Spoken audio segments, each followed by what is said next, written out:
कसे आहात तुम्ही?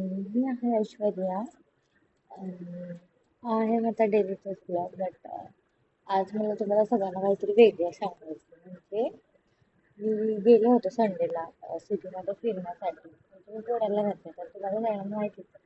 पुण्याला म्हणजे मी पुण्याच्या साईडला आउटसाईडला राहते धायरीमध्ये. आणि मी पुण्यात गेले फिरायला बरं का. आणि मग मी फिरले वगैरे इकडे तिकडे. मला जरा साडी वगैरे घ्यायची होती, ती घेतली आणि फिरले, खूप फिरले. आणि सिटीमध्ये कसं दमतं ना, चालून चालून समजत नाही आपल्याला आपण किती चालतो किती नाही.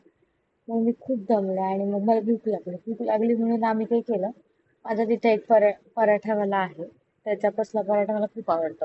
म्हणजे मी जर वेळेस ना काही खायचं म्हटलं ना, मी सांगते की हा बाबा आपण तिथेच जाऊया पराठा खायला. आणि मग आम्ही तिथे गेलो, पण खूप गर्दी होती. आता जर असं ते युद्ध चालू असल्यामुळे नाही का आपल्या इकडे थोडं सिलेंडरचं काही प्रॉब्लेम चालू आहे, त्याच्यामुळे मग त्याच्यापाशी खूप गर्दी होती, खूप म्हणजे खूप होती. तर मी आणि माझी बहीण तिथे जाऊन बसलो आणि अर्धा तास, कंप्लीट अर्धा तास आम्ही त्यात. अर्ध्या तासामध्ये त्याला ना 4-5 वेळा विचारलं की झाली का आमची ऑर्डर, झाली का आमची ऑर्डर. तर नाही, त्याने दिलीच नाही आमची ऑर्डर. म्हणून मग आम्ही काय केलं, आम्ही असं विचार केला की जाऊ द्या आता ह्याला ना मागायचीच नाही, आता आपण उठून जाऊया तिथं. मग आम्ही उठून गेलो आणि आम्हाला असं वाटलं की आता आपण नाही का ह्याला याला अद्दल घडूयात, बट नाही.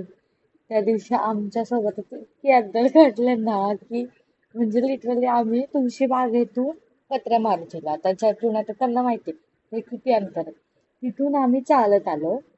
आलो परत तिथे एका पराठा स्टॉलवर थांबलो, तर जिथं पण गर्दी. तर त्या माणसाला विचारलं आम्ही की किती वेळ लागेल, तो बोलला की 10-20 मिनिटं लागेल.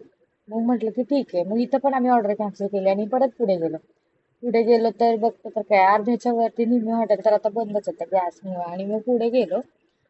मग तिथे एका ठिकाणी विचारलं, तिथे तर ते बंदच होतं पूर्णपणे. आणि माझी बहीण आहे व्हेज, मी आहे नॉनव्हेज, आणि त्या दिवशी होतं एकादशी, त्याच्यामुळे मी नॉनव्हेज खाऊ शकत नव्हते. तर आम्हाला खायचं होतं काहीतरी चमचमीत. चमचमीत खाण्याच्या नादामध्ये आम्ही ना 7-8 हॉटेलला फिरलो, बट आम्हाला कुठंच काही मिळालं नाही. शेवटी आम्ही ना एका हॉटेलमध्ये गेलो आणि तिथं ना राईस प्लेट खाल्ली. एवढं दमलं होतं ना चालून चालून की आता ऑप्शनच नव्हता की काहीतरी खाल्लंच पाहिजे. म्हणून आम्ही खाल्लं. त्याच्यामुळं त्या पराठावाल्याला आम्ही अद्दल घडवणार होतो, बट ती अद्दल आमच्या सोबतच घडली. बापरे, एवढे 2 दिवस माझे पाय एवढे दुखत होते की काही सांगायलाच नको. बट असो, पण मज्जा पण खूप आली त्याच्यामध्ये. चला, thank you for watching, bye bye.